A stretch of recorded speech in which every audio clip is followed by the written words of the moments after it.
Acho que estamos ao vivo. Será que estamos ao vivo mesmo ou é só impressão minha? Testou, pessoal? Estamos ao vivo? Sim, estamos ao vivo. Sejam muito bem-vindos, bem-vindas e bem-vindos à live de sexta-feira. Muita coisa maravilhosa, porque estamos com este material aqui, Ritos de Sangue, trazendo conteúdo fundamentado, porque, olha,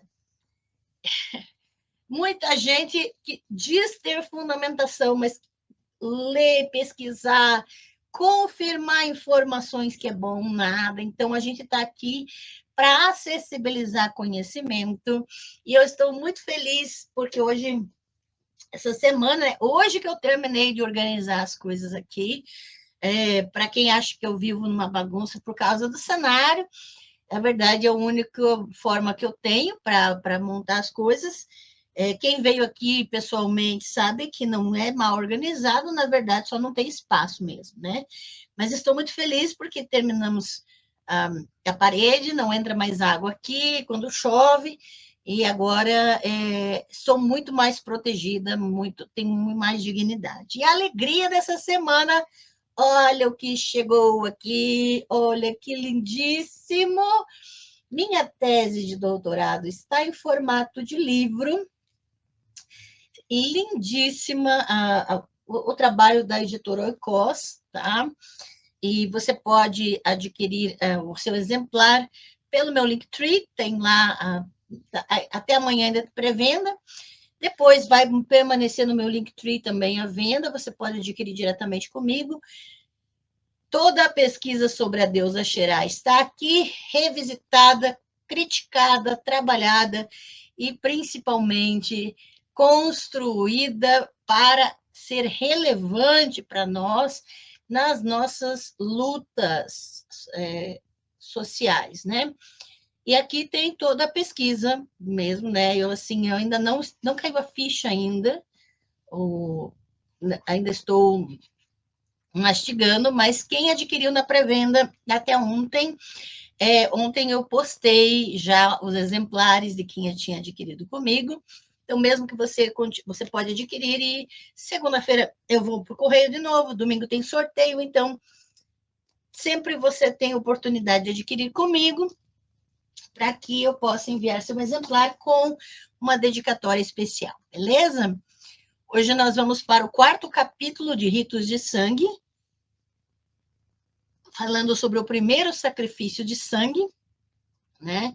Então, quero trabalhar com vocês esse conteúdo especificamente e agradecer o carinho, agradecer aos novos membros do canal, todo o apoio e também avisar, né, que eu já coloquei no chat os novos emojis exclusivos de deusas dos membros. Os pacotinhos vão mais recheados, então, quanto mais membros, mais o Espaço das Deusas vai poder oferecer mais benefícios para vocês, tá bem? Muito bem. Então, vamos começar, gente. Eu vou começar a projetar aqui para vocês nossos slides, né? É importante que vocês saibam. Só um aviso antes, né? Que os membros do canal não podem esquecer de me mandar um e-mail com o seu nome completo e endereço dos correios, tá? O endereço de correspondência completinho dos correios, para que eu possa liberar todos os seus benefícios de membros, tá? Agora são 5 categorias de membros, né? A Start, a Nat, a Xerá, a Nana e Star. Você escolhe uma das categorias, né? A partir de R$ 5 por mês, você já apoia o canal.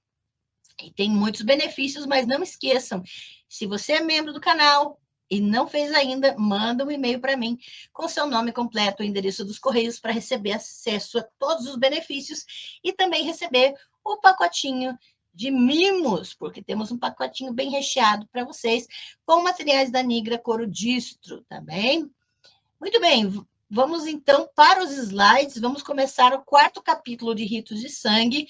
O quarto capítulo é especificamente sobre o primeiro sacrifício de sangue, tá? Então, eu vou projetar aqui os slides, lembrando que os slides das lives são de acesso dos membros do canal, né? Então, os membros têm acesso a um drive do Espaço das Deusas, onde os slides das lives vão estar em formato sempre PDF lá, para vocês usarem os materiais, tá?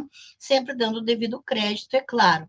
E lembrando que essa série, eu estou traduzindo o livro todo, quando terminarmos o último capítulo de Ritos de Sangue, que é esse livro aqui, eu estou traduzindo. Hoje nós, então, vamos para o quarto capítulo, primeiro, o Sacrifício de Sangue. Se você não assistiu os capítulos anteriores, você pode ir na playlist Ritos de Sangue e assistir desde o começo, tá? Já está traduzido tudo antes.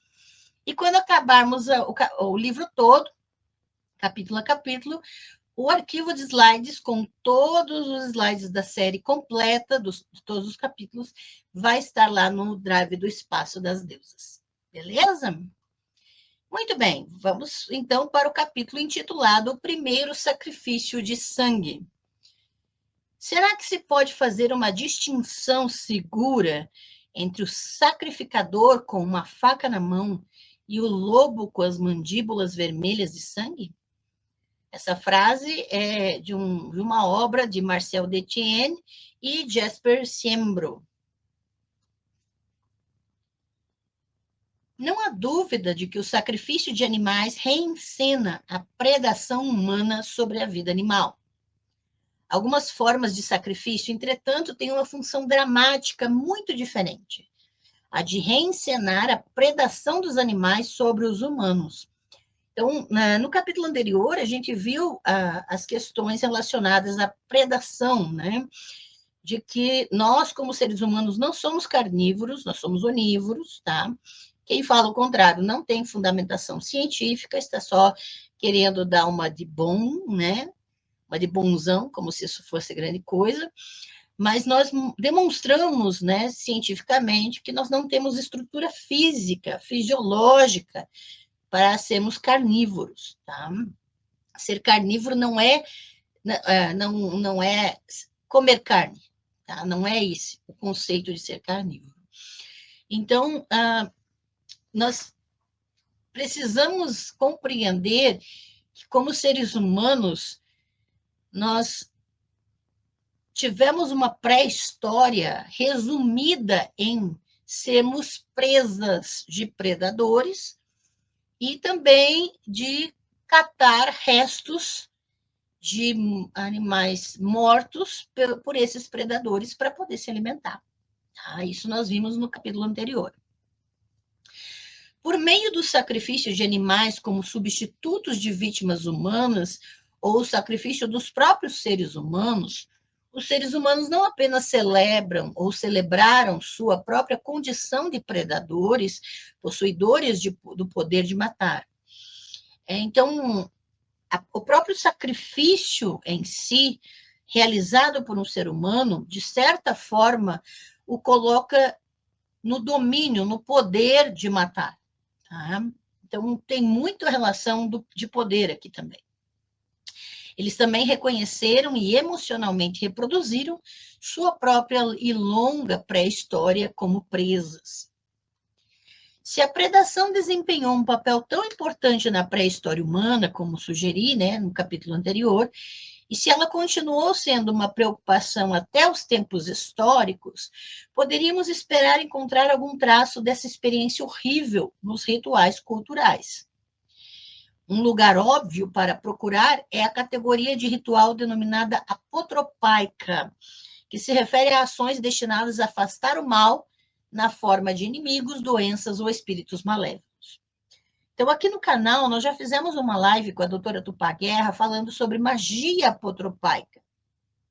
O termo apotropaico, então, tem relação com proteção, tá?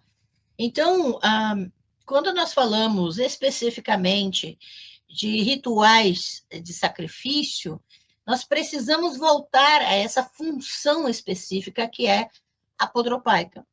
Então, ações para afastar inimigos, para afastar o mal, para afastar doenças, para afastar o que se crê serem espíritos malévolos, né?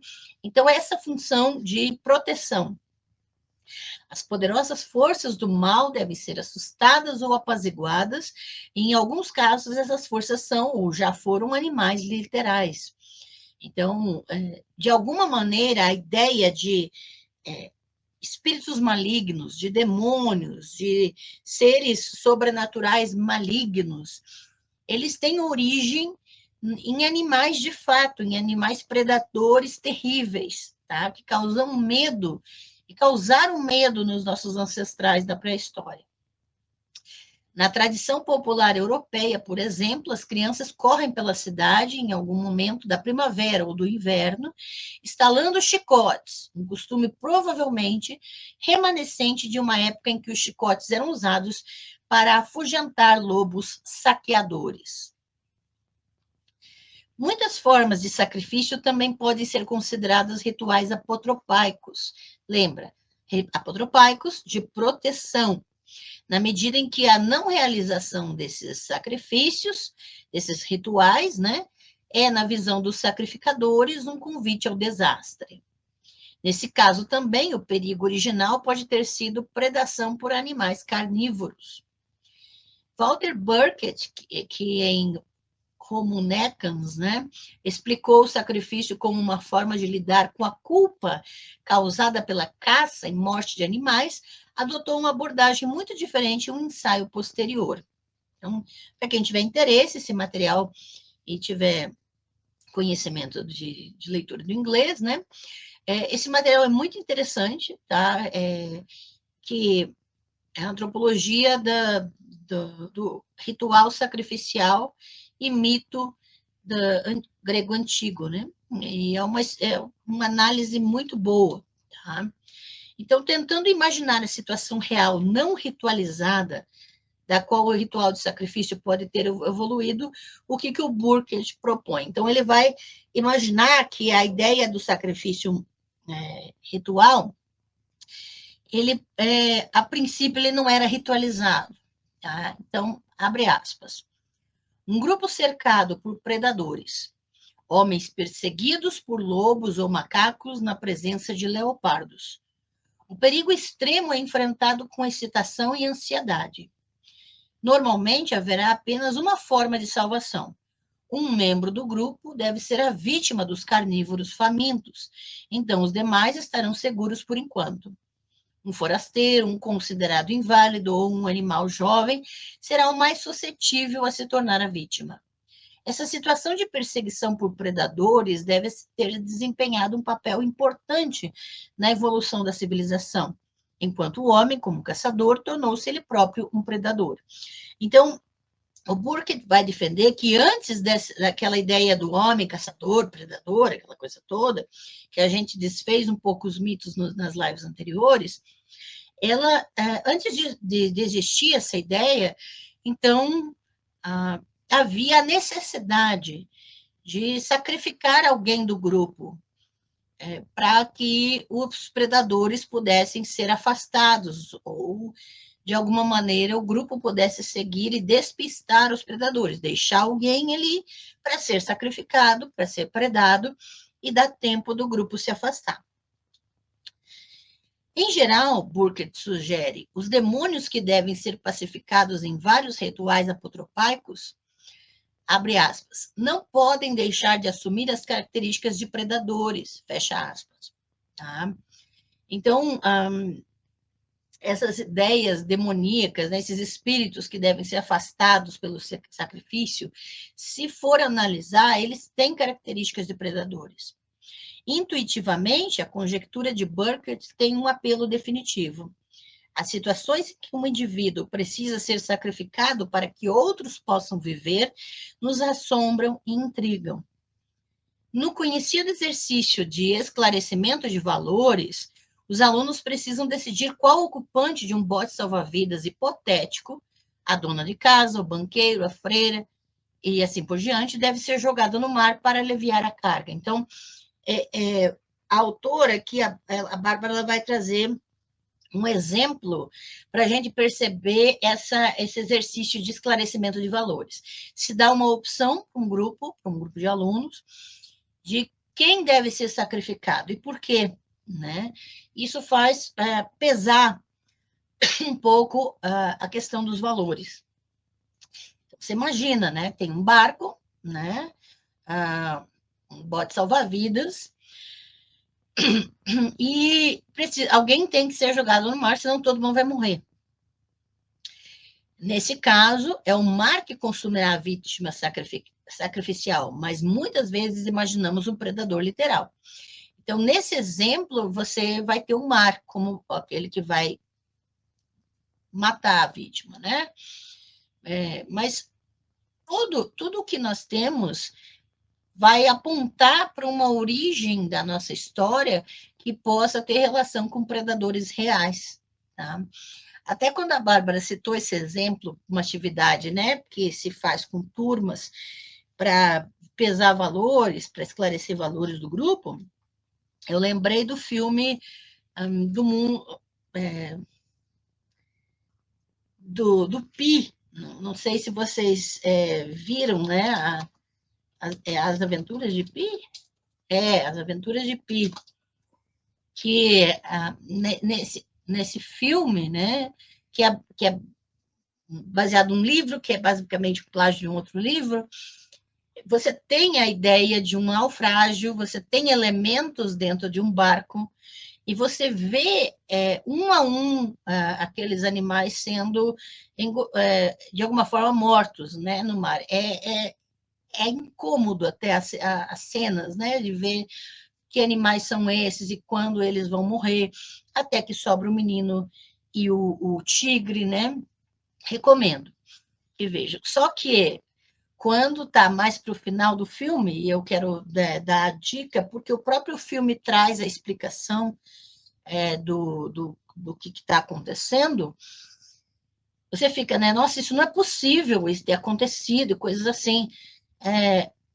Em determinada cena, o menino está numa maca e ele fala para um cara, eu não vou contextualizar tudo, mas basicamente, será que se eu falasse que era uma mãe com bebês, que era um cozinheiro, que eram pessoas no barco, você acreditaria na história? Mas ele conta a história como se fossem animais no barco. E aí, se você voltar a reassistir o filme, pensando que cada animal é uma pessoa, na verdade, e ele simplesmente transferiu isso, ele trabalhou o trauma dele para transformar aquelas pessoas em animais, para vivenciar aquela experiência de trauma de forma a não sucumbir ele mesmo, você percebe que aquilo ali foi uma situação de um naufrágio entre pessoas. Não tinha nenhum animal naquele barco. Mas isso, né, ele vai falar isso e você vai precisar rever toda a história. Então, recomendo que assistam esse filme, As Aventuras de Pi, e trabalhem isso, esse processo, né, de perceber valores, de perceber a questão do sacrifício, daqueles que são mais frágeis do grupo sendo sacrificados para que outros sobrevivam, né? E isso é um instinto de valores e de sobrevivência mesmo, tá? Tiago Faria Mello, membro do canal, boa noite, Angela. Hoje não foi um bom dia, mandando aquele like, mas verei depois. Poxa, sinto muito que não foi um bom dia, viu? Mas muito obrigada pela presença, na torcida aqui por dias melhores, tá bem, Tiago? Um grande abraço. Otoniel Olinda, boa noite, membro do canal, seja muito bem-vindo. Obrigada pela presença, né? Então, a gente está falando sobre o 4º capítulo de Ritos de Sangue, e é interessante que a gente tenha essa noção específica de quando é que os sacrifícios eles vão ter início, nessa ideia de eliminar alguém para que todos se salvem, né? Em 1993, o New York Times publicou uma matéria com o título Uma Oferta para os Lobos, uma reestruturação de sua equipe que compra tempo para Clinton. E começava assim, abre aspas, este é um dos ritos mais antigos do governo. Quando as coisas não estão indo bem, quando o líder está em apuros, um membro de sua comitiva deve ser sacrificado. Pelo menos os lobos serão silenciados por um tempo. Fecha aspas. Então, essa notícia do New York Times, né, 1993, aqui está, estou projetando a imagem do jornal, né, com o destaque especificamente para essa notícia. Então, veja que até mesmo na política se utiliza essa ideia pré-histórica, né, de se sacrificar alguém que seja mais frágil no grupo para que o grupo sobreviva, né? Como Hubert e Maus, historiadores do sacrifício do século XIX, apontaram, a carne deixada pelos antigos rituais de sacrifícios gregos, às vezes era literalmente levada pelos lobos. Se o ritual de sacrifício foi moldado em parte pela predação de animais sobre os seres humanos, seria de se esperar encontrar evidências de uma tradição de sacrifício humano no mundo arcaico. Então, a ideia primeira que a Bárbara está trazendo aqui é que o sacrifício, o ritual de sacrifício se iniciou com essa ideia de se sacrificar o membro mais frágil para predadores, para que o grupo sobrevivesse, né? Mas o que se busca agora são evidências de uma tradição de sacrifício humano no mundo arcaico. Que melhor maneira de evocar o horror da predação e as emoções inspiradas por ela do que por meio do ritual de morte de seres humanos reais? Infelizmente, no entanto, o registro arqueológico é muitas vezes ambíguo e é preciso ter muito cuidado para distinguir entre os restos de um sacrifício ritual e os de, por exemplo, uma execução, como a de um criminoso ou o enterro de uma vítima de assassinato. Então, quando você encontra restos, né, no trabalho arqueológico, é preciso cuidado na interpretação dos dados, né? Além disso, não temos relatos confiáveis de testemunhas oculares para recorrer. Então, os relatos que nós temos, e eu vou até trazer alguns relatos aqui que a Bárbara cita, não são confiáveis o suficiente, tá? A gente precisa sempre perceber o viés de quem está contando. Quando o geógrafo grego, e geógrafo ela coloca, mas eu preciso avisar que a gente precisa ter muito cuidado com essas nomenclaturas, porque geografia como ciência é muito posterior, né? Então, quando o geógrafo grego Pausanias visitou o Monte Licaion, no século II da Era Comum, ele ouviu rumores sobre o assassinato, desmembramento e devoração de uma criança no santuário de Zeus, no topo da montanha. Mas ele não investigou. Então, a citação de Pausanias. Não vi nenhum prazer em investigar esse sacrifício, escreveu ele, acrescentando de forma enigmática, que seja como é e como foi desde o início. Então, ele coloca isso, mas não tem como provar essa questão. E agora eu já dou um aviso, um alerta de gatilho, porque nessa live nós vamos ter não só descrições de mortes violentas, mas também nós vamos ter imagens de restos mortais, tá? Tanto de pessoas quanto de animais. Então, recomendo cautela para quem tem mais sensibilidade, ok? Até poucos anos atrás, a opinião acadêmica tendia a ver o sacrifício humano como uma esquisitice antropológica, se não uma invenção de imaginações superaquecidas. A aversão das pessoas modernas à prática, muitas vezes impediu uma investigação objetiva. Então, o que dominou muito a ciência até pouco tempo atrás, gente, é esse asco, essa aversão à ideia de sacrifícios humanos, que, de certa forma, influenciou a pesquisa, né, a academia, a pesquisa científica, na ideia de que não, é tudo invenção, isso aí nunca existiu, não pode ter existido, coisa nesse sentido.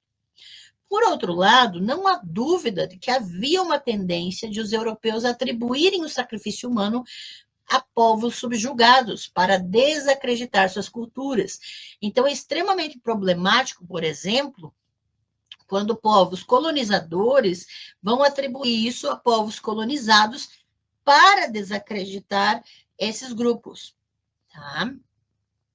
Um dos argumentos do século XIX em apoio ao comércio de escravizados era que ele, pelo menos, salvava os africanos capturados de um destino pior nas mãos do seu próprio povo. Então, é muito fácil pessoas em posição de poder e privilégio na sociedade de se acharem salvadores de outros grupos, né, menos privilegiados, como se esses grupos não soubessem viver e sobreviver e ter a sua autonomia e dignidade sem que sejam salvos por eles, né? Isso é colonialismo puro. Por outro lado, os próprios acadêmicos têm sido propensos a corrigir excessivamente as distorções imperialistas do passado, negando ou ignorando as evidências de sacrifícios humanos, tanto no mundo antigo quanto moderno. Então, o que muitos pesquisadores fazem? Por causa desse colonialismo, por causa dessa tendência de Salvador Branco, que o povo tem, de ficar dizendo que outros grupos eles precisam ser salvos, né? Muitos acadêmicos também usavam isso para negar e simplesmente ignorar evidências, tá? Eles tendem a arquivar o sacrifício humano juntamente com o canibalismo sob a categoria de sensacionalismo e difamação intercultural. A grande questão aqui é qual a postura ideal? É analisar as evidências, descrever o que é possível descrever e não emitir juízo de valor sobre a atitude que for. Tá? Não nos cabe dizer que se o outro está certo ou errado, na prática. A questão é, nós queremos conhecer? Vamos descrever. Mas há muitas problemáticas envolvidas nisso, e a gente vai falar sobre isso daqui a pouco. Hoje, porém, as evidências se acumularam a um ponto em que não podem mais ser ignoradas. Está surgindo um consenso de que o sacrifício humano, longe de ser uma esquisitice, tem sido uma prática muito difundida em diversas culturas, desde povos de pequena escala até poderosas civilizações urbanas, como as dos astecas do século XV, e que tem desempenhado um papel em quase todas as formas concebíveis de observância religiosa. E isso aqui é importante pontuar, que o sacrifício humano desempenha um papel em quase todas as formas concebíveis de observância religiosa. Os casos mais evidentes são fornecidos pelo grande número de esqueletos encontrados enterrados junto com um rei ou outro personagem importante em túmulos reais, presumivelmente escravizados e esposas que deveriam acompanhar seu mestre até o mundo dos mortos. Esses foram encontrados na China, Sudão e Mesopotâmia, datando do 2º e 3º milênios antes da Era Comum. Mas é muito provável que o sacrifício humano também tenha sido empregado em um cenário ou outro para garantir a fertilidade da terra, para consagrar construções, para garantir o sucesso na guerra e, em todos os casos, para alimentar ou apaziguar os deuses. Então, na playlist Sacrifícios Humanos, vocês têm inúmeros exemplos, inúmeras evidências bíblicas, extra-bíblicas, arqueológicas. Nós temos já uma playlist bem grande de sacrifícios humanos que vocês podem ver, ouvir, né, ou assistir aqui no canal gratuitamente e que traz toda uma pesquisa nessa área, tá? Se esquecemos coletivamente a prática, talvez seja porque é muito difícil para nós reconhecer que o que é moralmente repulsivo para nós hoje pode ter sido considerado moralmente necessário por pessoas não menos humanas do que nós. A grande problemática aqui é quando nós vamos falar de sacrifícios humanos, quando vamos falar de outra cultura, é não nos sentirmos superiores que outras culturas.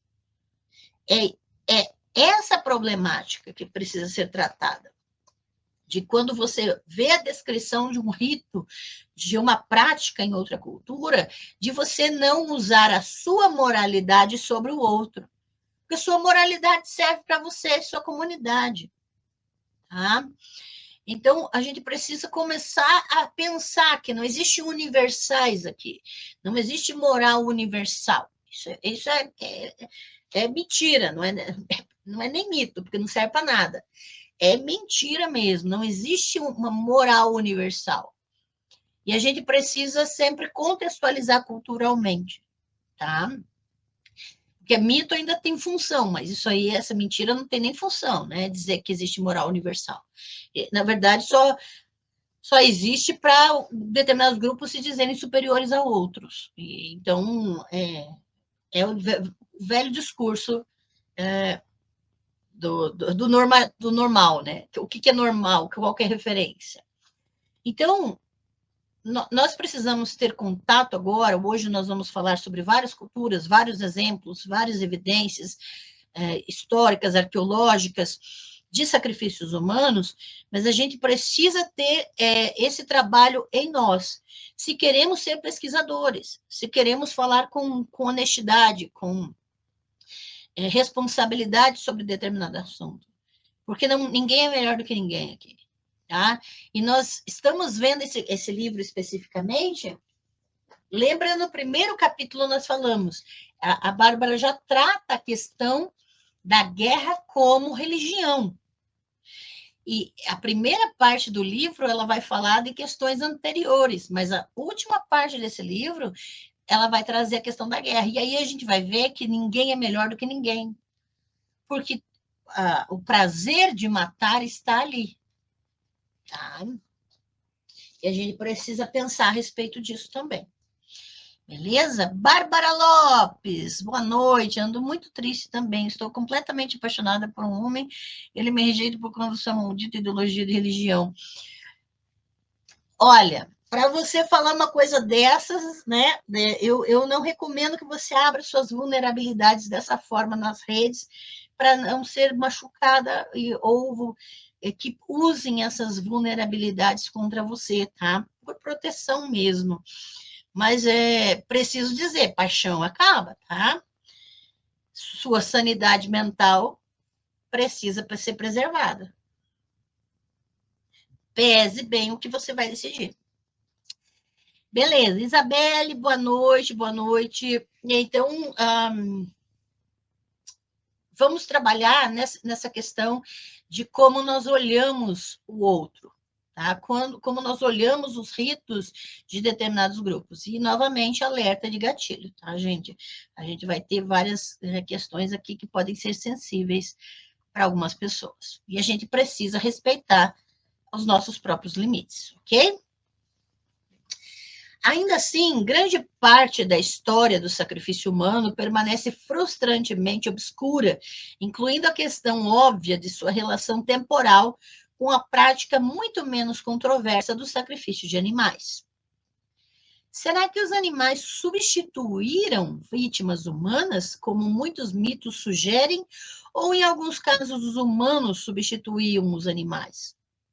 No mito, o que chama a atenção é o quanto os dois tipos de vítimas parecem ser intercambiáveis. Então, os mitos, eles nos dão pistas de como aquela cultura enxergava as coisas, tá?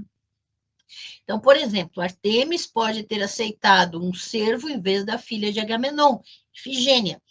Nós falamos sobre o mito de Ifigênia quando fizemos a live sobre a filha de Jefté, tá? Tá na playlist Sacrifícios Humanos. Javé pede Isaac, mas aceita um cordeiro, né? Um carneiro. E isso aqui nós falamos na live sobre sacrifícios humanos nos mitos fundamentais de Israel e Judá, que também está na playlist de sacrifícios humanos.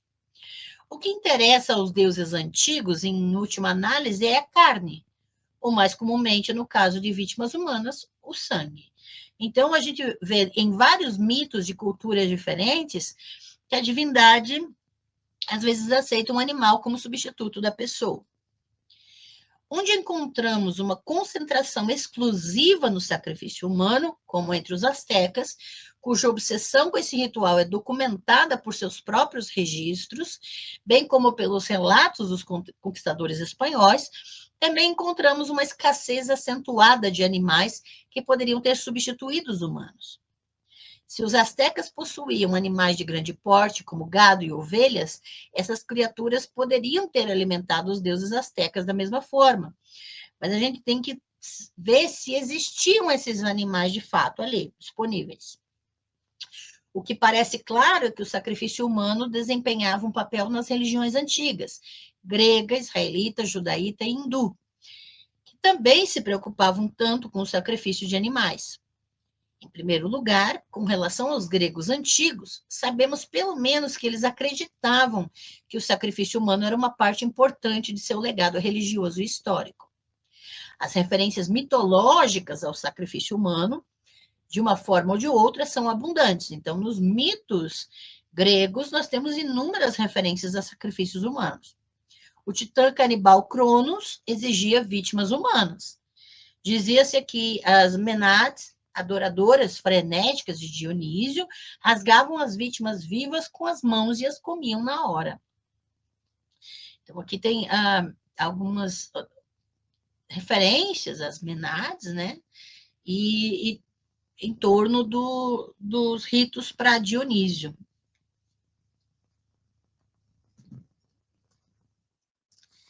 Na Ilíada, 12 jovens troianos capturados foram sacrificados junto com vítimas animais no funeral de Patroclo. E, de acordo com a lenda, o funeral de Aquiles exigiu o sacrifício da princesa troiana Polixena, né? E, assim, a gente precisa lembrar, nós temos uma live sobre a Guerra de Troia aqui no canal, também está na playlist de Sacrifícios Humanos, que a ideia toda em torno da Guerra de Troia é lendária, um mito, né?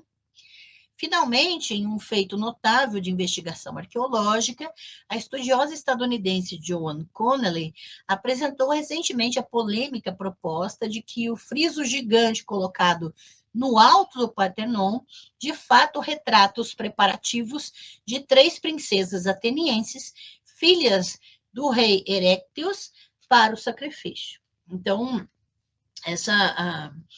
esse relevo que existe ali no alto do Partenon, eles realmente hoje já é consenso de que se refere à preparação do sacrifício de 3 princesas, tá?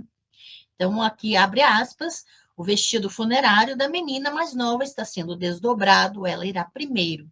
A filha mais velha está entregando um banco para sua mãe. A filha da extrema esquerda está voltada para a frente, com uma roupa, presumivelmente seu vestido funerário, ainda dobrado e carregado sobre o banquinho na sua cabeça. Né? Então, é a preparação do sacrifício de 3 princesas.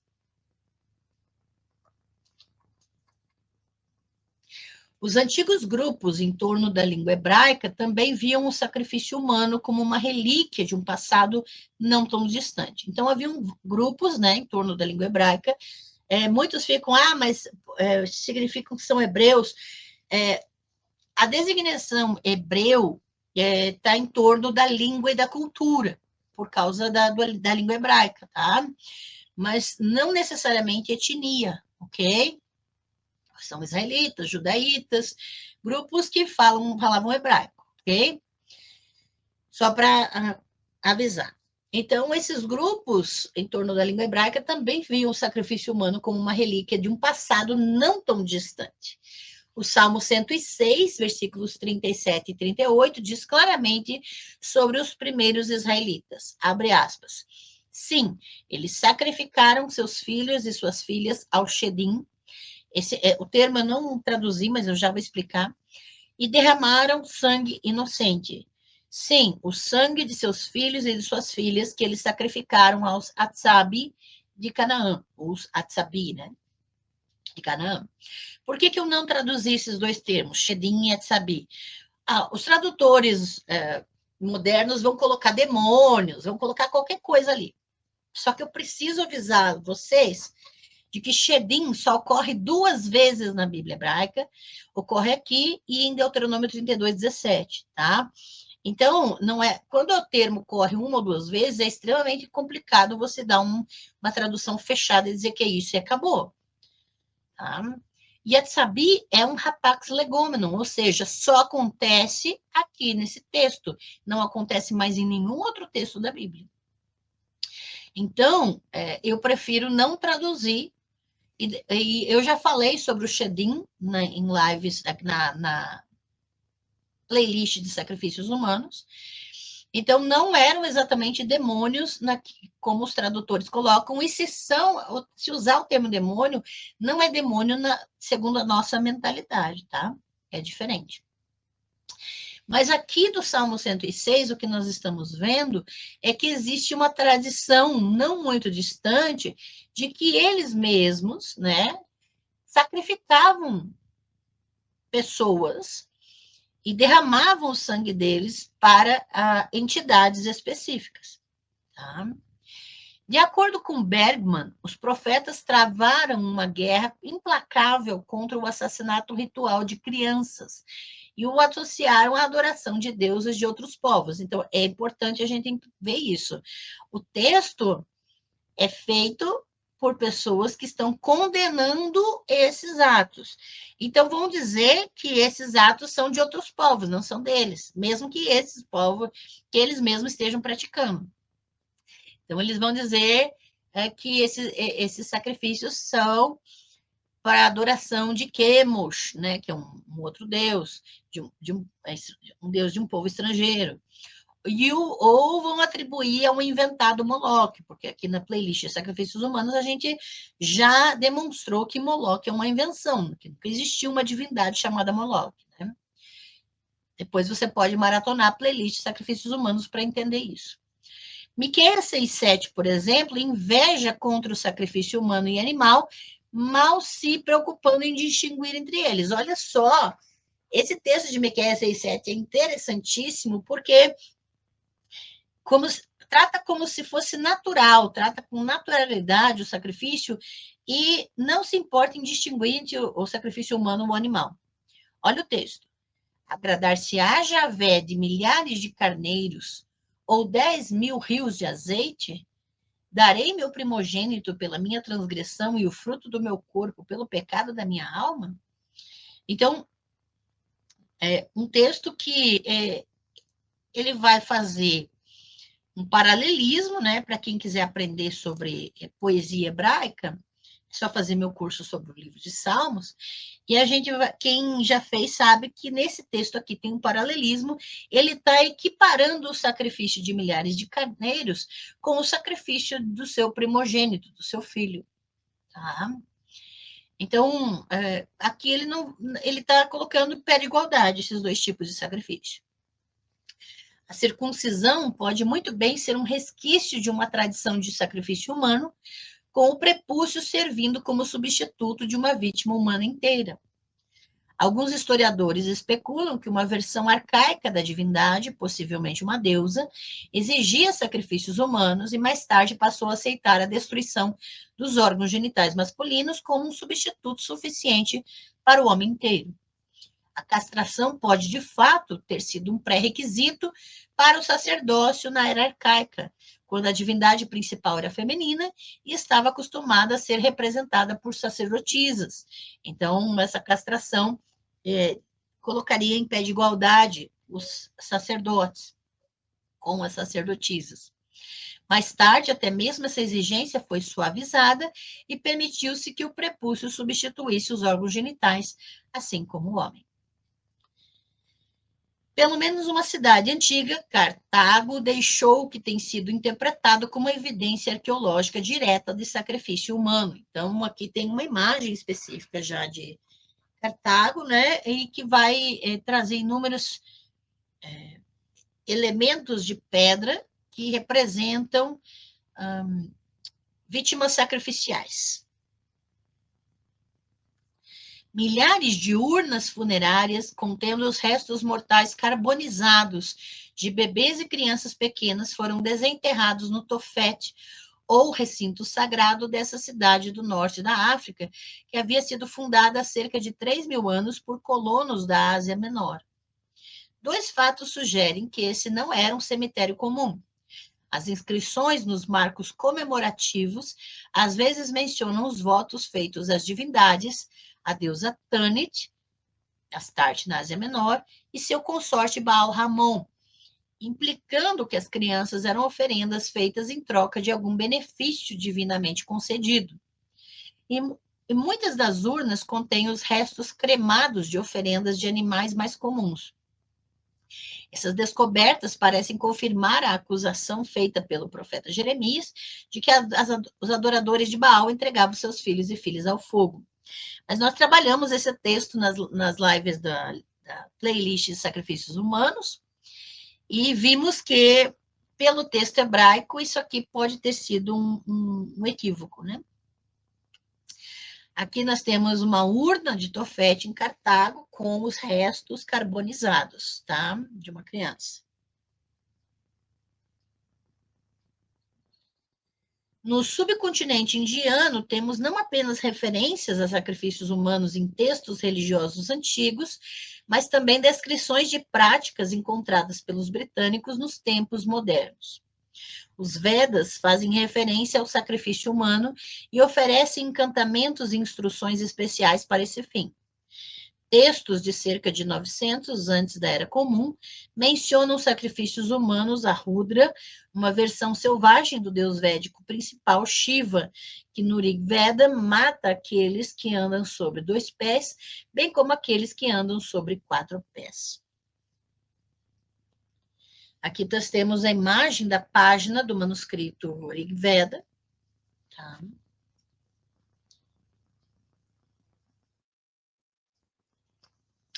Os britânicos alegaram ter encontrado e tentado proibir uma variedade de formas de sacrifício humano que ainda eram praticados na Índia nos séculos 18 e 19. Aqui, lembrem, tem que lembrar aquilo que a gente falou no começo da live, de que aqui é um colonizador falando de um povo que ele subjugou politicamente. Então, a gente precisa tomar um pouco de cuidado, porque isso aqui é carregado de viés, tá? Então, nessas descrições, né, dos britânicos, viúvas queimadas até a morte nas piras funerárias de seus maridos, na prática do sati, vítimas aleatórias sendo oferecidas a Kali por membros do culto de cujo nome deriva a palavra bandido, crianças e às vezes vítimas adultas sendo sacrificadas pelos povos tribais das montanhas, conhecidos genericamente como condes. Aqui nós temos uma pedra do herói que indica que 2 esposas de um rei realizaram um sati, né? Que, ou seja, é o ritual delas serem mortas para serem enterradas junto com o marido.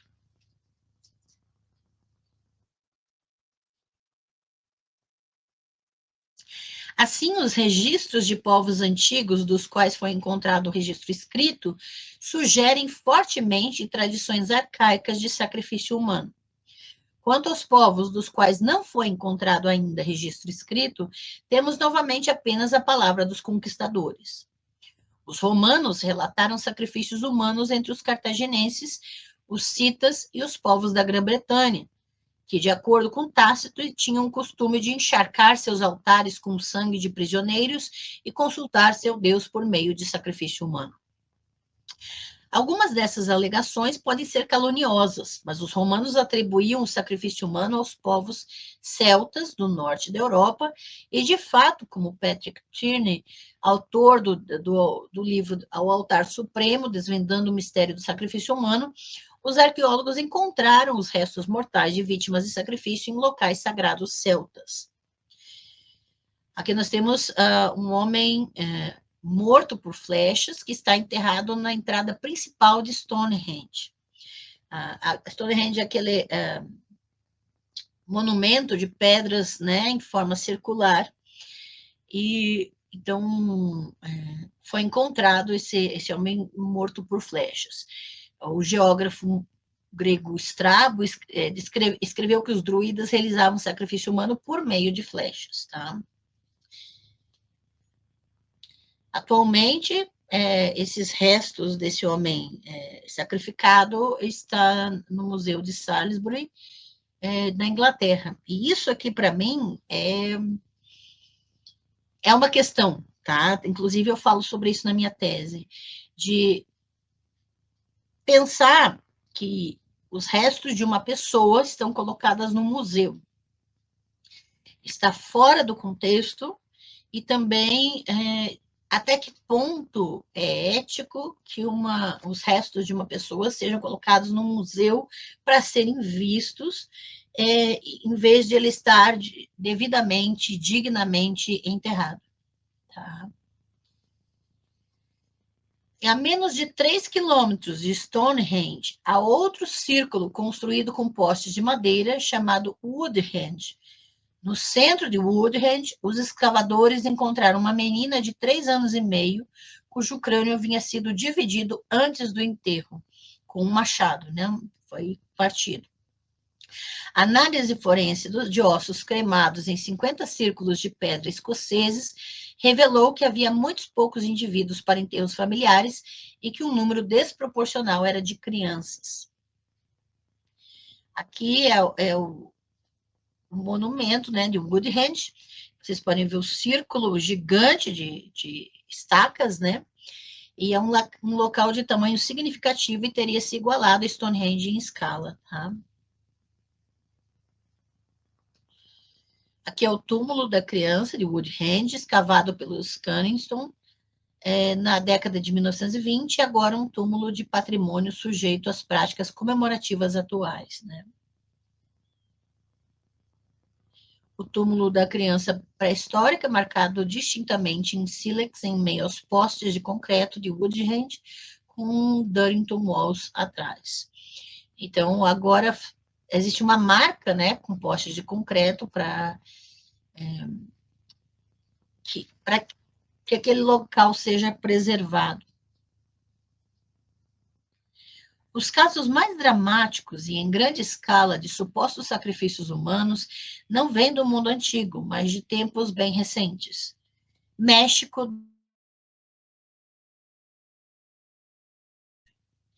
Na inauguração do grande templo de Tenochtitlan, disse que os astecas sacrificaram mais de 10 mil pessoas, prisioneiros de guerras recentes.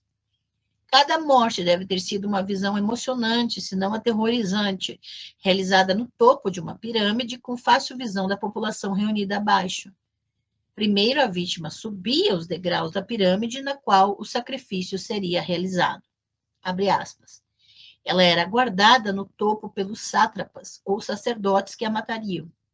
Eles a agarravam e a jogavam sobre o bloco de pedra, segurando-a pelos pés, mãos e cabeça, jogada de costas. O sacerdote que tinha a faca de pedra a enterrava com um forte golpe no peito da vítima e, depois de retirá-la, enfiava uma das mãos na abertura e arrancava o coração, que imediatamente oferecia ao sol. Sobre esse ritual, nós falamos na live sobre Primeira Guerra Mundial, em que falamos, inclusive, que todas as pessoas sacrificadas pelos astecas não são nem metade do número de pessoas que foram mortas na Primeira Guerra Mundial. Tá? Aqui tem uma imagem que os arqueólogos descobriram e escavaram os restos mortais de Tenochtitlan, na capital asteca. Tá? Então, há muitos crânios, há paredes de crânios ali. Né? Então, existem evidências específicas. Para o leitor moderno, assim como para os conquistadores espanhóis que encontraram e destruíram a cultura asteca no século XVI, a prática do sacrifício humano é profundamente perturbadora. Mas para os próprios astecas, o ritual de assassinato era o ato máximo de piedade, servindo para manter o universo funcionando de maneira ordenada e previsível. É aquela questão de é necessário esse sacrifício para que todos sobrevivam, era a mentalidade, né, inclusive. Sem suas refeições de sangue humano, o sol morreria, de acordo com a crença deles, e o mundo mergulharia na escuridão. Daí a necessidade de uma guerra perpétua para fornecer os cativos, cujo sangue alimentaria o sol. Abre aspas. Convencidos de que, para evitar o cataclismo final, era necessário fortificar o sol, eles assumiram para si a missão de abastecê-lo com a energia vital encontrada apenas no precioso líquido que mantém o homem vivo. O sacrifício e a guerra cerimonial, que era a principal forma de obter vítimas para todos os ritos de sacrifício, eram suas atividades centrais e o próprio núcleo de sua vida pessoal, social, militar, religiosa e nacional. Foi a guerra que permitiu que o sacrifício humano atingisse uma escala realmente espetacular. Certamente, o sacrifício de uma única criança amada em um grupo tribal já seria um espetáculo atraente por si só. Mas com a guerra, o processo poderia ser ampliado para centenas ou milhares de mortes de uma só vez. Como os astecas, o reino africano de Daomé, no século XIX, travou uma guerra com o objetivo declarado de coletar vítimas para os rituais de sacrifício. Nesses ritos, abre aspas, o rei sentava-se em uma plataforma entre seus dignatários, enquanto o povo ficava abaixo em uma densa multidão. A um sinal do rei, os carrascos começavam a trabalhar. As cabeças dos prisioneiros assassinados eram jogadas em uma pilha. Várias dessas pilhas podiam ser vistas. Houve procissões pelas ruas repletas de cadáveres nus de inimigos executados, pendurados em forcas. Para poupar o pudor das inúmeras esposas do rei, esses corpos haviam sido mutilados. As pessoas lutavam pelos cadáveres. Dizia-se que, em seu frenesi, elas os comiam. Todos queriam obter um pedaço do inimigo morto. Isso pode ser chamado de comunhão de triunfo. Os seres humanos eram seguidos pelos animais, mas o principal era o inimigo. É claro que havia maneiras mais simples de se livrar do excesso de prisioneiros, mas os espetáculos de matança tinham sua própria função.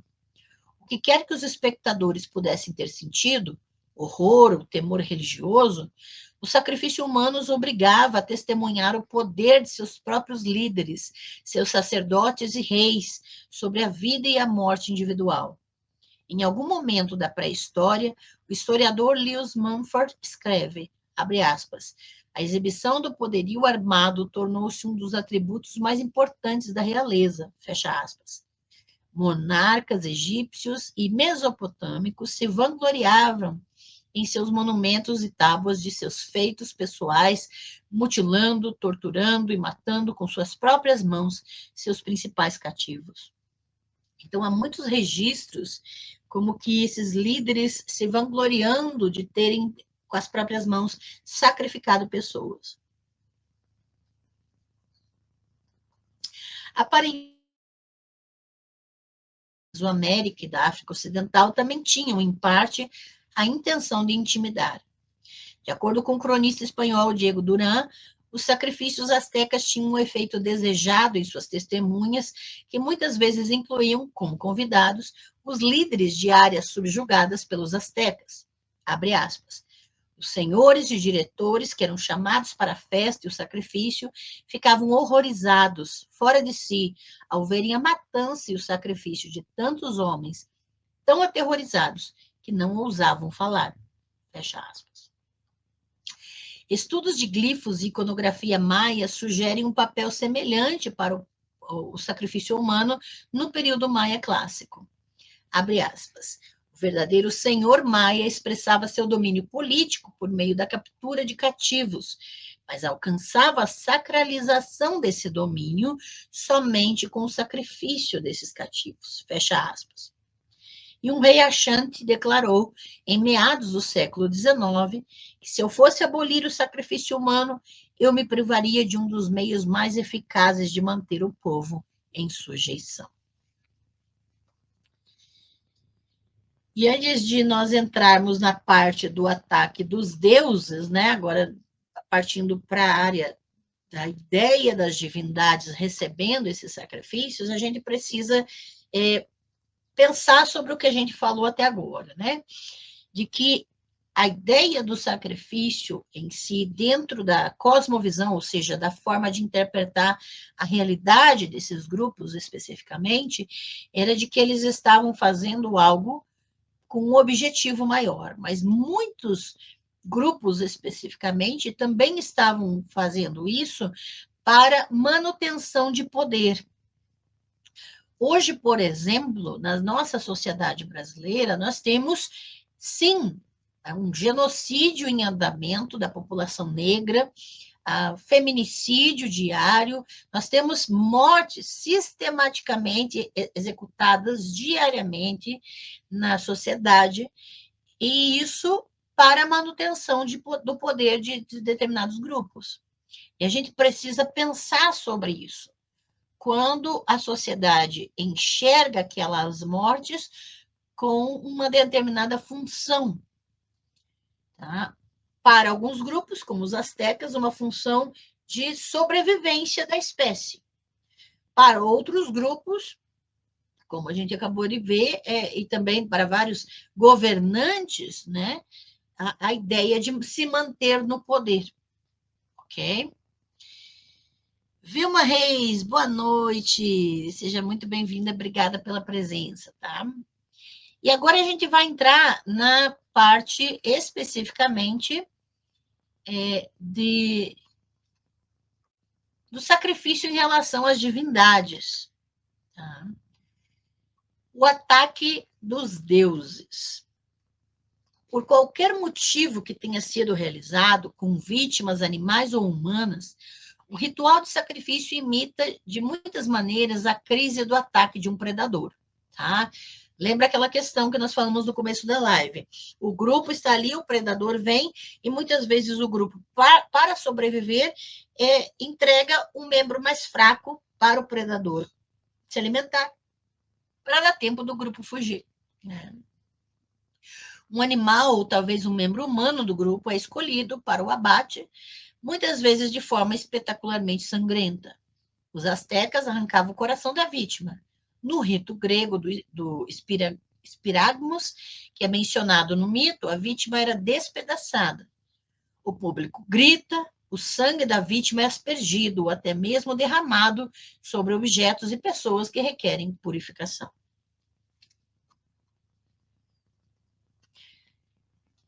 Ao descrever suas reações a um sacrifício animal realizado em nossa época, Tierney relata emoções que seriam apropriadas para alguém que testemunha um ataque bem-sucedido de um predador a um ser humano. Há uma grande excitação, gritos frenéticos, uma sensação de risco final, seguida de alívio infinito, e, finalmente, culpa pelo fato dele ter morrido em vez de mim. De fato, a mitologia grega oferece vários casos em que os seres humanos são oferecidos diretamente a uma fera predadora para salvar a comunidade maior. Lamedon precisa expor sua filha Hesíone a um monstro marinho enviado por Poseidon.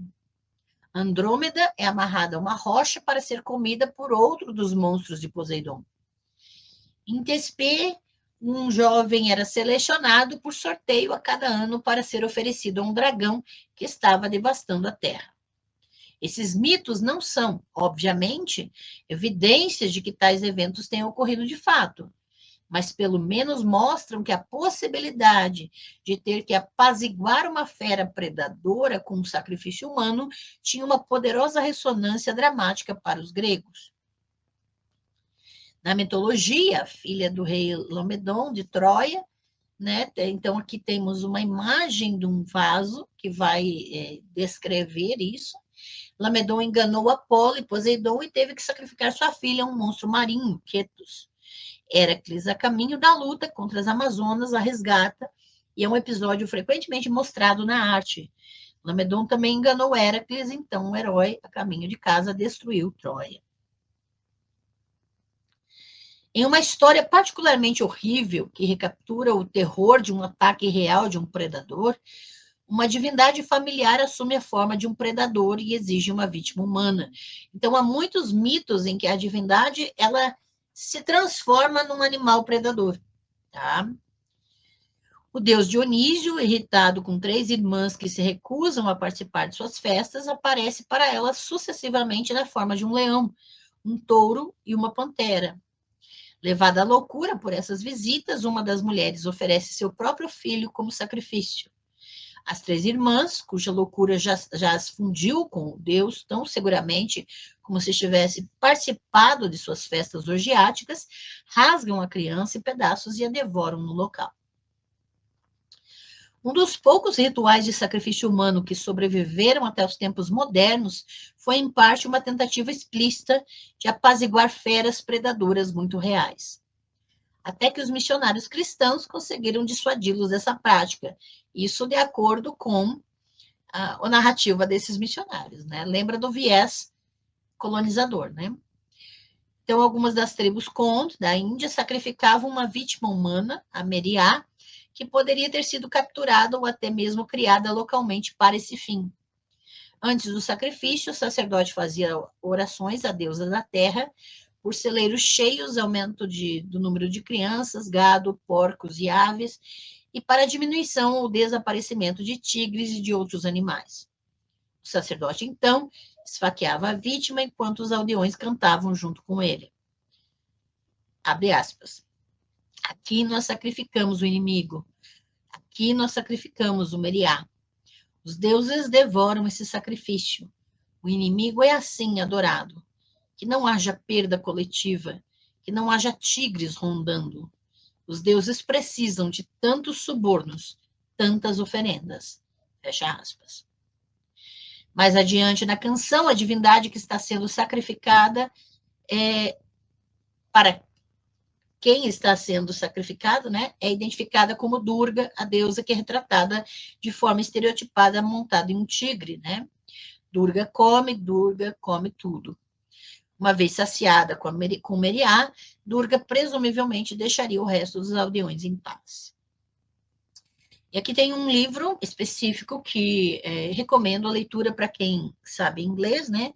Sacrifício Humano e Mudanças Religiosas, os Condes, por Barbara Bow. Né? É uma pesquisa aprofundada sobre esse povo especificamente.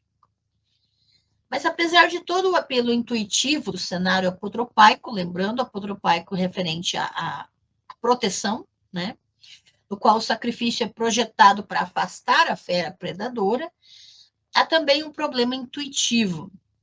A fera pode ser temporariamente apaziguada pela vítima, que é atirada, mas a fera vai voltar. De fato, a estratégia de sacrifício parece garantir a habituação do predador a procurar acampamentos humanos como fonte de alimento. Então, se ele encontra uma vez, ele encontra outra vez, ele vai continuar voltando ali. Tá? Se você quiser atrair um cão ou um gato de rua, deixe para ele oferendas de leite ou carne. Os ataques de ursos nos parques nacionais estadunidenses contemporâneos têm sido atribuídos ao hábito humano de deixar o lixo perto das residências e acampamentos. Portanto, parece provável que na situação pré-histórica, os lobos que ficavam satisfeitos numa noite com um bebê ou um pedaço de carne animal voltariam na noite seguinte para comer mais. Uma possibilidade é que o sacrifício, em sua forma mais arcaica, não era um ritual, mas um eufemismo para salvar a face da morte por predação. Talvez nenhuma vítima tenha sido jogada aos lobos ou leões, mas de alguma forma nossos ancestrais hominídeos pensavam naqueles que morriam nas mandíbulas dos predadores como vítimas voluntariamente oferecidas pelo grupo. Antes da prática de enterrar os mortos, todos os que morriam por qualquer causa acabavam sendo refeição de algum predador, ou necrófago, de qualquer forma. Se é difícil para os humanos modernos pensar em si mesmos ou em outros como eles, como presas, a ideia pode ter sido igualmente perturbadora para nossos ancestrais. Assim, a religião ou algum antecessor obscuro e sangrento pode ter ajudado a suavizar a dura realidade da predação. A perda de uma criança para as feras selvagens se torna mais suportável quando é entendida como um sacrifício que afastará outros males. Então, é uma forma de processar aquele trauma.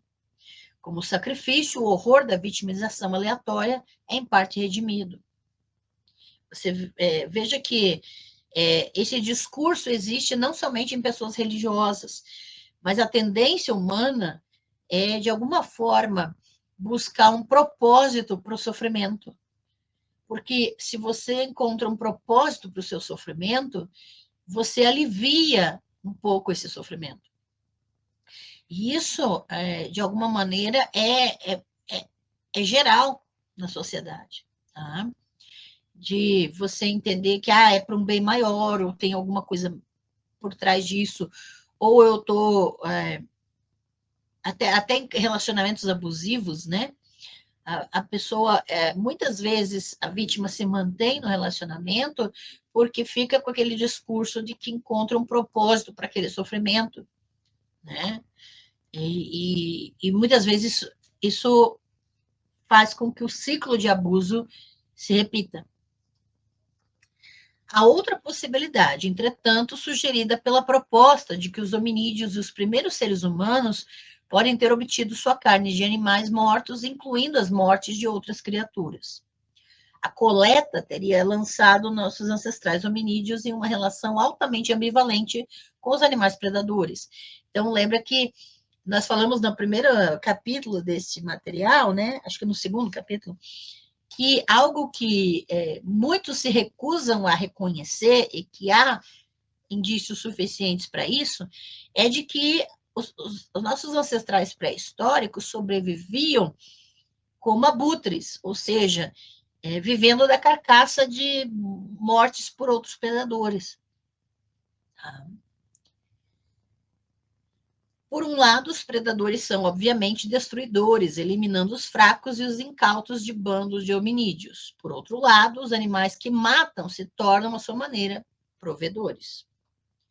Parte das matanças, parcialmente devoradas, deixadas pelos grandes felinos, por exemplo, atraem hienas, cães selvagens, e em algum momento, provavelmente carnívoros ineptos, como nossos ancestrais hominídeos. Tá?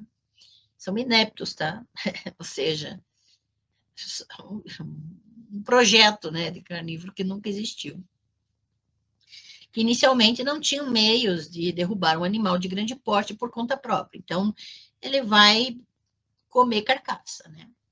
Até mesmo os ungulados, que é uma divisão de mamíferos que compreendia os animais de casco, como os artiodáctilos e perissodáctilos, né? Que são mais pacíficos, como os cervos, podem ser presas perigosas e desafiadoras para os humanos que caçam a pé.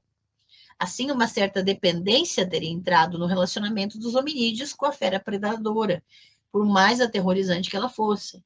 Então, os hominídeos dependiam desses predadores também para que eles deixassem as carcaças para comerem. Né?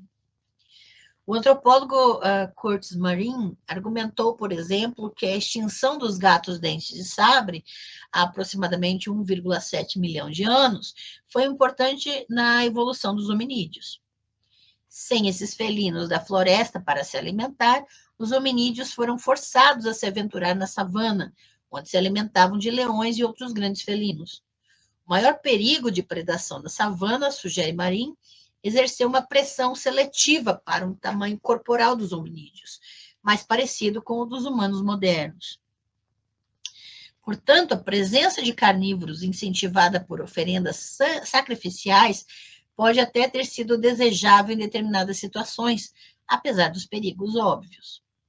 Não teria ajudado o fato dos primeiros humanos estarem cercados por animais de caça exuberantes e abundantes, se não houvesse animais predadores para caçar por eles. Pelo menos uma forma de animal predador, o lobo, o cachorro selvagem, aparentemente foi seduzido por oferendas humanas de carne para servir como ajudante de caça, né? Então, posteriormente, vai ter esses lobos, esses cães de caça, que vão ser utilizados pelos hominídeos, né? Para alguns estudiosos, a ideia de hominídeos catando carne é quase tão desagradável quanto a ideia de serem presas. E a gente já falou isso nas outras lives, né?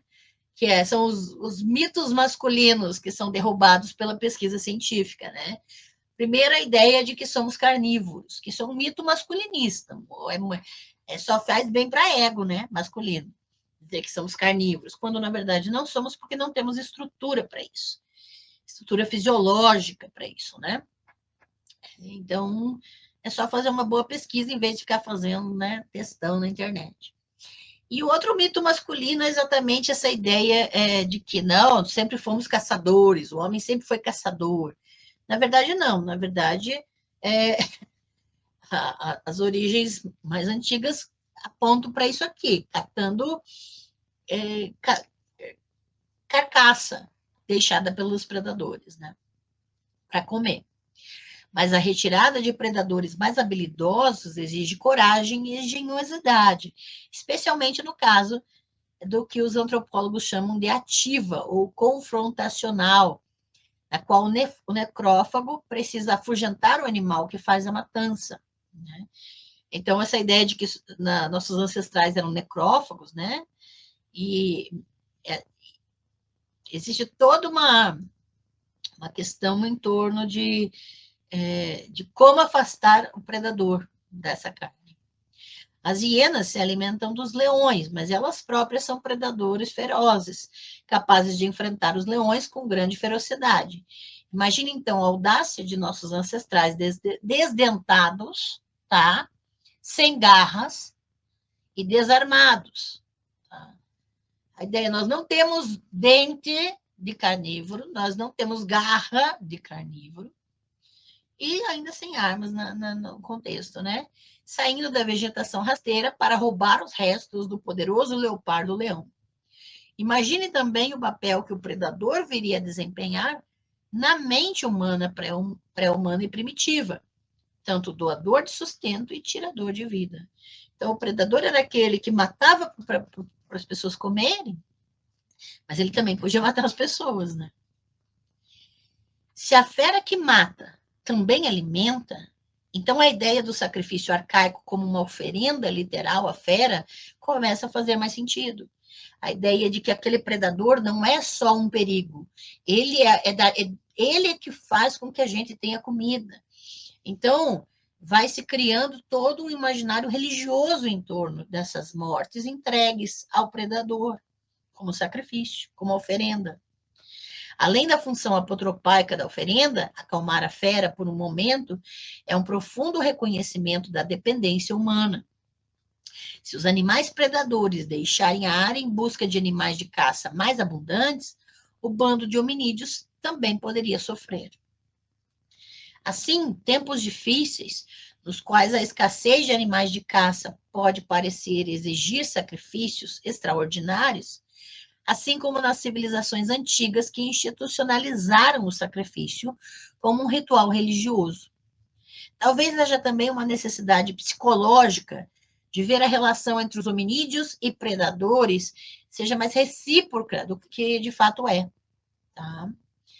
Antes que os humanos estejam equiparados para capturar sua própria caça, eles podem se convencer de que, de alguma forma, mereceram sua carne. Então, a ideia, essas ideias religiosas de você racionalizar o que está acontecendo, né? Os mitos e as práticas de um povo sobrevivente de caçadores e coletores, os Koyukon, do noroeste do Alasca, sugerem o tipo de relacionamento recíproco que poderia ter surgido entre os primeiros humanos e predadores mais habilidosos. Os Koyukons são caçadores, mas também são necrófagos, e acreditam que os lobos deixam deliberadamente mortes frescas para que eles as encontrem. Abre aspas. No tempo distante, um lobo-pessoa vivia entre as pessoas e caçava com elas. Quando se separaram, concordaram que os lobos às vezes matavam para as pessoas ou levavam a caça até elas, como recompensa por favores prestados quando os lobos ainda eram humanos.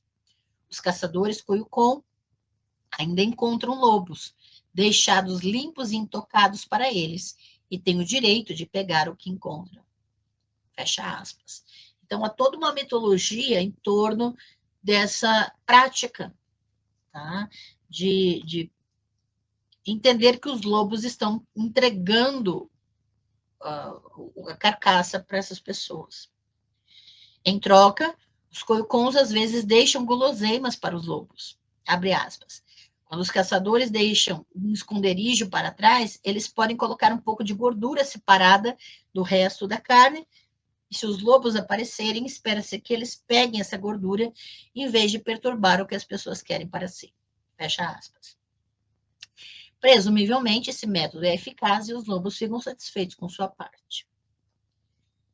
Havia uma relação semelhante entre os indígenas do sul da Califórnia e o leão da montanha, que era venerado como fornecedor de carne. Então, existe todo um mito em torno do leão da montanha para os indígenas do sul da Califórnia. Abre aspas. Quando viam abutres se reunindo, eles procuravam e se banqueteavam com a carne morta pelo leão. O sucesso do leão como caçador significava sua própria sobrevivência. A mitologia Cheyenne ia ainda mais longe. Suas mulheres amamentavam filhotes de panteras como crianças e, por sua vez, as panteras matavam veados para eles. Talvez tenha sido o uso de comida de leão da montanha pelas pessoas que gerou um conjunto de tradições proeminente em partes da América Central e do Sul sobre o leão como amigo e até mesmo ajudante amoroso da humanidade. Então, o leão da montanha é específico, inclusive eu trouxe uma imagem aqui na esquerda de como é esse leão da montanha, e do lado direito tem a imagem de um desenho animado, tá? Eu lembro quando eu era criança, tenho 46 anos, então é da minha infância, tá? Do Leão da Montanha, que é cor-de-rosa, que é, assim, é o desenho do Leão da Montanha, né? E ele é super legal. Então tem toda uma forma de ser desse Leão da Montanha que faz ele ser muito legal. E esse Leão da Montanha essa personagem foi construída especificamente em torno dessas tradições e mitos de que o leão da montanha era amigo dos povos nativos, tá? Porque fazia toda essa troca de comida com eles. Ok? Aqui precisamos confrontar a equivalência inquietante implícita na discussão até agora entre o animal predador e as divindades das religiões antigas e tradicionais. Então, a gente percebeu que o animal predador ele se torna aquele para quem as pessoas oferecem os sacrifícios, oferecem o elemento mais fraco do grupo, oferecem comida, oferece algum tipo de benefício para, de alguma forma, haver uma troca.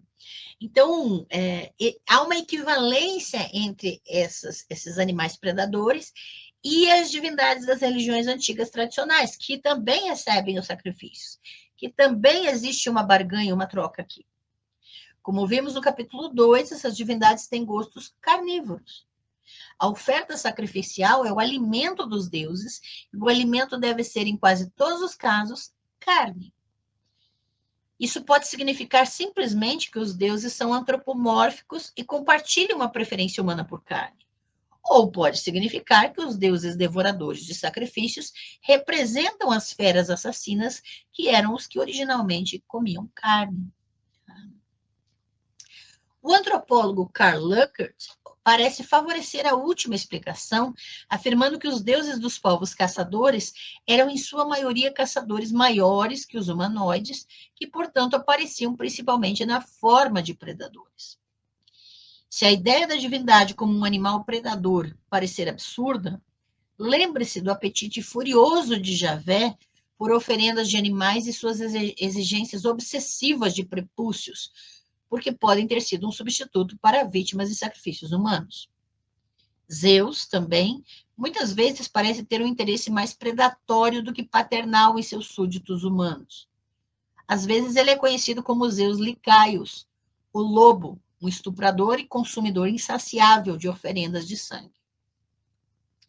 Mas daqui podemos deixar que um especialista reconhecido faça a generalização por nós, né? Em seu estudo sobre ritos de iniciação em sociedades tribais, Mircea Eliade descobriu que, abre aspas, os seres divinos que desempenham um papel nas cerimônias de iniciação são geralmente imaginados como animais de rapina, leões e leopardos, animais iniciáticos por excelência. Na África, jaguares na América do Sul, crocodilos e monstros marinhos na Oceania. Fecha aspas. Embora não tenhamos ideia de quais divindades os humanos paleolíticos adoravam, pode ser significativo que as cavernas recentemente descobertas perto da cidade de Vallon-Port-d'Arc, no sul da França, contêm o crânio de um urso, colocado em uma grande rocha no meio de uma galeria, contra um pano de fundo de pinturas de ursos. Para Jacquot, o maior especialista em arte paleolítica da França, essa configuração sugere algum tipo de altar, presumivelmente dedicado aos ursos ou a uma divindade semelhante a um urso. E aqui está a pedra do altar, encontrada com o crânio de um urso em sua superfície superior.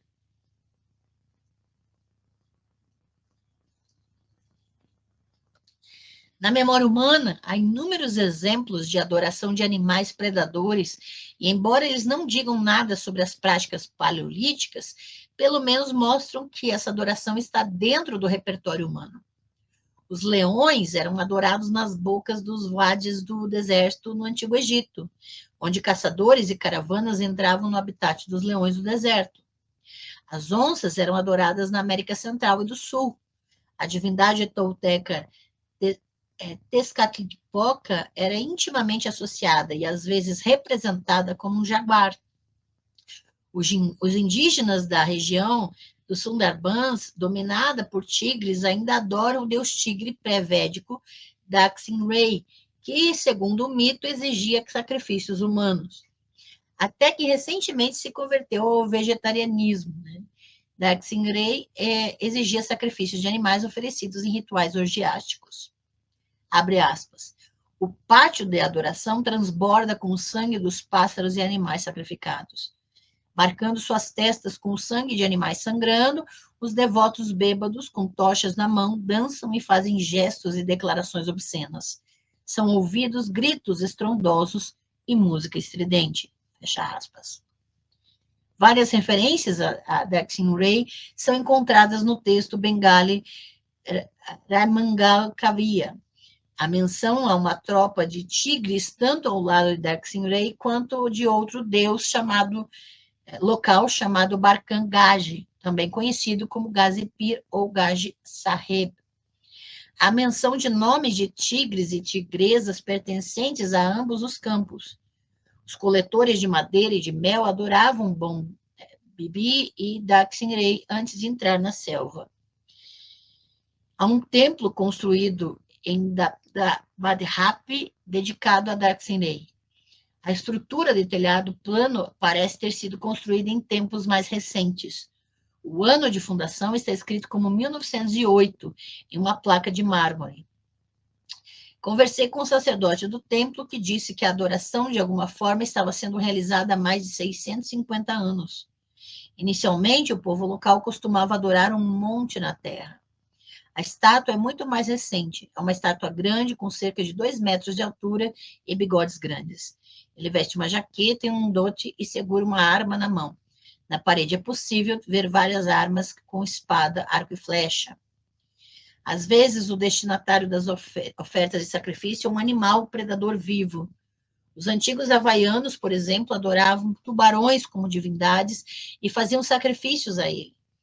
Um caso particularmente fervoroso de adoração a tubarões foi relatado pelo missionário e aventureiro português Sebastião Manrique, que observou rituais de sacrifício na foz do rio Hooghly, na Índia do século XVII. De acordo com esse observador, e não tenho como julgar sua confiabilidade, lembra o viés colonizador, tanto homens quanto mulheres entravam em um estado de êxtase e se ofereciam aos tubarões. Abre aspas. Eles entram no mar até o peito e logo são agarrados e devorados. E como eles, os tubarões, estão acostumados e, portanto, constantemente estimulados a saborear a carne humana, eles se tornam tão sedentos de sangue que se precipitam ferozmente sobre uma mera sombra. Fecha aspas. Ou um deus pode ser representado por predadores que comem as vítimas do sacrifício para ele. De acordo com uma interpretação de um episódio da saga nórdica dos Volsungs, o maligno rei Sigurd, abre aspas, toma os filhos de Volsung como prisioneiros de guerra e os expõe em grilhões para serem devorados por um lobo, o que representa um ritual de sacrifício humano a Odin. Fecha aspas. Então, a ideia de que a divindade está recebendo o sacrifício através de um predador. Há indícios também de que o sacrifício humano no período clássico da cultura maia pode ter alimentado, tanto literalmente quanto simbolicamente, um deus jaguar.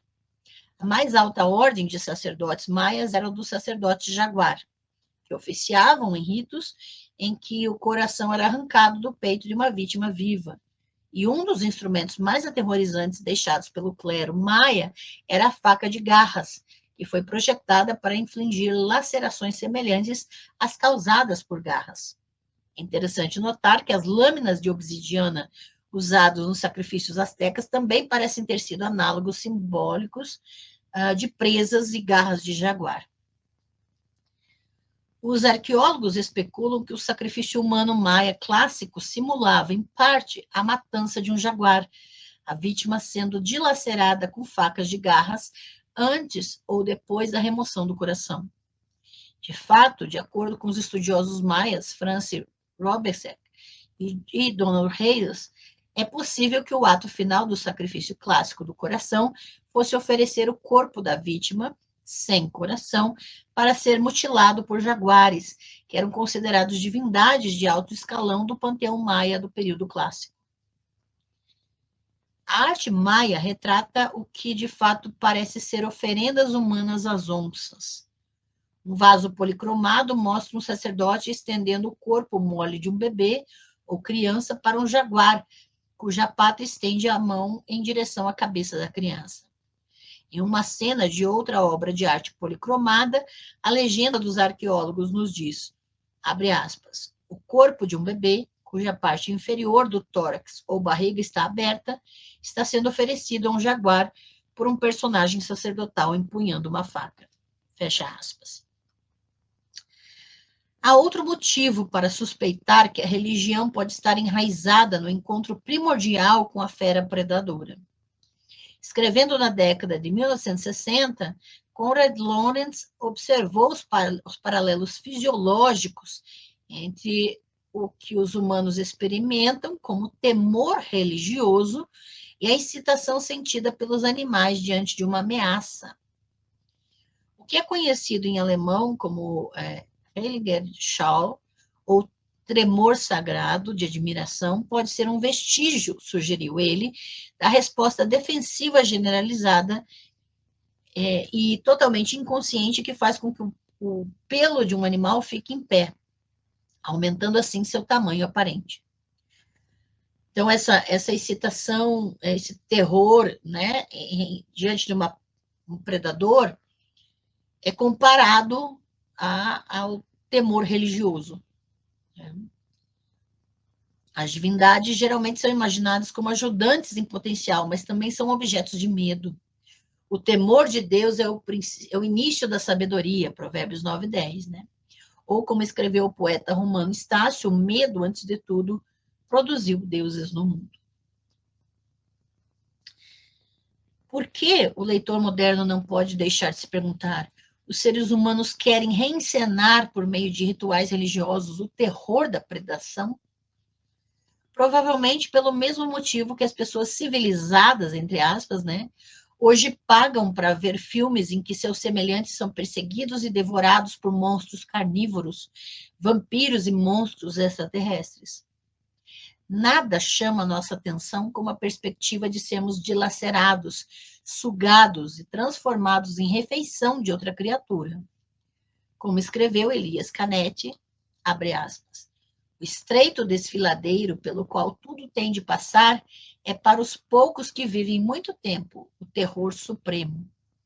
A imaginação do homem tem sido continuamente ocupada pelos vários estágios de incorporação. As mandíbulas escancaradas às grandes feras que o ameaçavam e perseguiram até mesmo em seus sonhos e mitos. Fecha aspas. Somos compulsivamente atraídos de volta, tanto em pesadelos quanto em momentos de diversão, para aquele encontro primordial com a fera devoradora. Ou você nunca teve prazer num filme de terror, ou você nunca teve prazer em Parque dos Dinossauros, ou Jurassic World, ou você nunca teve prazer em jogos de matar e morrer. O divertido, é claro, é que no encontro fictício podemos olhar para as mandíbulas da fera e viver para fazer isso novamente. Rituais e outros tipos de espetáculos que reproduzem a possibilidade de ser comido são uma forma de comemorar o que deve ter sido, para toda a nossa espécie, uma fuga assustadoramente estreita. E eu estou projetando agora as referências bibliográficas, né, para que você tenha, depois você pode reassistir essa live, você pode dar pausa nas telas de referências, colocar nas suas redes de busca, pesquisar por si mesmo, verificar as informações. Lembrando que os membros do canal, quando você se torna membro, manda um e-mail para mim e recebe acesso ao drive do Espaço das Deusas com os slides das lives aqui do canal, né? E lembrando que na próxima semana, dia 2 de abril, às 19 horas, vamos para a nossa playlist específica sobre conceito de divindade, especificamente falando sobre Javé na Bíblia Hebraica. Vamos entender se Javé é o protótipo perfeito, né, de divindade na Bíblia Hebraica. Será que ele encaixa no protótipo de divindade desse conceito psicológico que a gente já analisou na playlist? Não perca a live, hein, gente? E dia 4 de abril, semana que vem, às 19 horas, Sueli Feliziane e eu estaremos falando sobre o adversário. Sim, Satã mesmo. Vai ser a live do terceiro capítulo que estamos traduzindo do livro Monstros de Deus. Não percam, gente. E no dia 9 de abril, às 19 horas, vamos já para o quinto capítulo do livro Ritos de Sangue, a rebelião contra a besta, tá? Não percam esse livro, assistam as playlists para já ter todo o conteúdo maratonado até lá. Lembrando que estamos nos últimos dias da rifa do mês das mulheres, dia 30, domingo, vai ser o sorteio. Uma pessoa vai ganhar esses 3 livros: O Renascimento da Deusa, Quando Deus era Mulher e Mulheres, Mitos e Deusas. 3 livros para uma pessoa só. Olha só, R$20 a rifa, você faz o Pix na minha chave Pix, que é meu endereço de e-mail, né? eetown@gmail.com. Você escolhe quantas chances quer ter. Uma chance é R$20, 2 chances 40, assim por diante. E me manda o seu e-mail, seu nome completo e e-mail para concorrer. Dia 30, sorteio do mês de março, 17 horas, vamos ter o sorteio da rifa. Últimos dias, aproveite, hein? E lembrando que estamos também com a pré-venda amanhã, dia 29, às 18 horas, vamos ter o lançamento, a live de lançamento da minha tese de doutorado, o livro de Asherah Loruhamá, As Violências das Monoculturas na Supressão do Feminino no Espaço Sagrado, em Perspectiva Feminista Decolonial. Minha tese, o preço da pré-venda é R$120 com frete incluso. A partir do mês de abril de 2025, esse valor vai para R$130, tá? Então, não percam. E amanhã, dia 29 de março, às 8 horas, tem live aqui de lançamento. Você não pode perder, tá? E estendemos mais uma semana para inscrições hebraico bíblico e grego bíblicos, tá? Se você quer fazer os dois ou separado, só o hebraico bíblico, 15 horas com certificado, R$200. O grego bíblico, 15 horas com certificado, R$200. Quer fazer os dois, R$400. Inscrições até 5 de abril, tá? As aulas começam dia 8, terças-feiras hebraico, quintas-feiras grego online, tá? Gravado para quem adquirir é a única opção, não vai ser comercializado depois, então é a única oportunidade, tá? Eu não vou fazer isso novamente, ok? Aproveite, é muito importante. Então, se você quer adquirir, está aqui, já chegou, e para quem está comprando na pré-venda, olha só que lindo. Então, 474 páginas, tá? Tá lindíssimo. E a minha tese pela editora Oikos. Quem revisou o texto foi a Francine Oliveira, tá? Que fez todo o trabalho de revisão. E eu agradeço publicamente a Francine Oliveira por esse trabalho. E, gente, muitos achados arqueológicos, toda a pesquisa sobre a deusa Asherah analisada criticamente aqui, tá?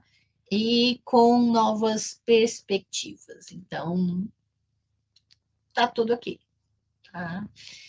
E deixa eu ver os comentários, deixa eu ver. E vocês podem ir lá no meu Linktree, no chat fixado lá em cima, ou na descrição de todos os vídeos do canal. No meu Linktree você encontra todas as opções. Encontra a rifa, encontra como adquirir o seu exemplar na minha tese, encontra como fazer sua inscrição para o hebraico bíblico, para o grego bíblico, tá tudo lá. Entra no meu Linktree, tá tudo que tem à disposição, ok? Vamos ver os comentários. Lloyd Galdino, gato sotetel tutano. Estamos juntos. A questão, para mim, do ateu, todo mundo é ateu, né? Por quê? Porque ateísmo é a negação, né, da divindade. Mas todo mundo nega a divindade do outro, né? Então, quer dizer, a maioria, pelo menos. Daniel, está ocorrendo um genocídio do povo eslavo. Tá bom. Russos e ucranianos. A gente tem que ver, né, Daniel? Ninguém fala nada. Ninguém fala nada ou você está ouvindo só quem não fala? Porque eu já ouvi bastante coisa sobre isso. Tá? Esse negócio de ninguém fala sobre isso. Ou você que não está ouvindo quem fala, né? Lloyd, Gatona, acho seu trabalho incrível. Me ajudou demais no meu texto. Só tenho a te agradecer. Você é genial. Poxa, muito obrigada, Lloyd. Obrigada de coração por esse retorno, por esse carinho. A gente vai construindo e se reconstruindo e melhorando, né? E repensando e refletindo. O importante é a gente sempre se questionar, né? Porque é fácil questionar o outro. Os nossos questionamentos, as nossas revisões pessoais precisam continuar, e isso faz toda a diferença. Muito obrigada mesmo, né? Fabiane Vinente, maravilhosa. É isso aí, já botando, olhem lá no chat, com o emoji da deusa Kali, e nós temos novos emojis exclusivos de deusas para os membros do canal. Obrigada pela presença, querida. Moacir Malta. Oi, Ângela, live bem boa. Temor de Deus até hoje move milhões de pessoas e de dinheiro. Com certeza, Moacir. Gente, o que você faria se você não sentisse medo? Nenhum medo. O que você faria se você não sentisse nenhum tipo de medo? Um certo tipo de medo, um certo grau de medo, é bom para a nossa segurança física e mental. Mas tem questões que a gente não se permite ser livre por causa do medo. E o medo, muitas vezes, não tem só características que levam para a prática religiosa. O medo, muitas vezes, leva também a ateísmo, a outras questões, outras posturas. O medo de não ser reconhecido, o medo de não ter espaço, de não ter propósito. Muitas pessoas, inclusive aqui nessa plataforma, constroem todo um palco para si, e eu fico pensando se não é algum tipo de medo que move aquilo ali também. Tá? O medo de estar equivocado, o medo de pensar sobre a própria posição, sobre a própria condição. Então, o medo, a gente tinha que pensar melhor sobre o quanto o medo nos subjuga, o quanto o medo nos coloca debaixo de estruturas e debaixo de condições escravizadoras. Tá? E os comentários de vocês são ótimos, gente. Vocês são muito bons. Obrigada pela participação, né? E que sejamos mais livres, mas que sejamos também responsáveis, né? Porque um certo medo é bom para nos preservarmos, né? É por isso que a gente, quando cai, bota a mão. Isso aqui é reflexo, né? E é importante, né? A gente ter certos medos para nos proteger. Mas obrigada por esse comentário, viu? Muita gente, esse temor de Deus, esse medo de ser destruído, esse medo de ser banido para o inferno. O que seria do inferno sem o medo? O que seria da fé de muita gente sem o medo? Para a gente pensar. Gente, nos vemos amanhã na live de lançamento às 18 horas, de 29 de março às 18 horas. Sejam muito bem-vindos, bem-vindas e bem-vindes. Vamos conversar sobre isso aqui, uma pesquisa de 10 anos, é o resultado de uma pesquisa de 10 anos, gente. Então, agora à disposição de vocês, tá bom? Não percam, e domingo temos o sorteio do mês de março, com sorteio para membro do canal. E olha a Raquel Gomes aqui, nova membra do canal. Raquel Gomes, seja muito bem-vinda, querida. Muito obrigada, nova membra. Atenção, Raquel, manda agora um e-mail para mim. Eu vou colocar aqui na tela meu endereço de e-mail. Todos os membros que não fizeram ainda, manda agora um e-mail com seu nome completo e endereço dos Correios, porque os membros têm direito a receber um pacote físico de mimos, de materiais importantíssimos, tá? Eu gosto de dar presentes para todo mundo, então, se tornou membro, tem direito a receber seus benefícios. Manda, porque eu não tenho acesso ao e-mail dos membros, tá? Então, manda um e-mail para eu já liberar todos os seus benefícios, o acesso ao drive do Espaço das Deusas com os slides das lives. Agora, enquanto sua membresia estiver ativa, você concorre todo mês, todo último domingo do mês tem sorteio de livros e cursos aqui. Livros físicos, sim, vai ter muito livro lindo. Domingo. E todo mês, 3 membros do canal são sorteados, tá? Então, sejam muito bem-vindos e aproveitem. Obrigada, Raquel Gomes, como nova membra. Aproveitem mesmo, porque eu sempre respondo os e-mails.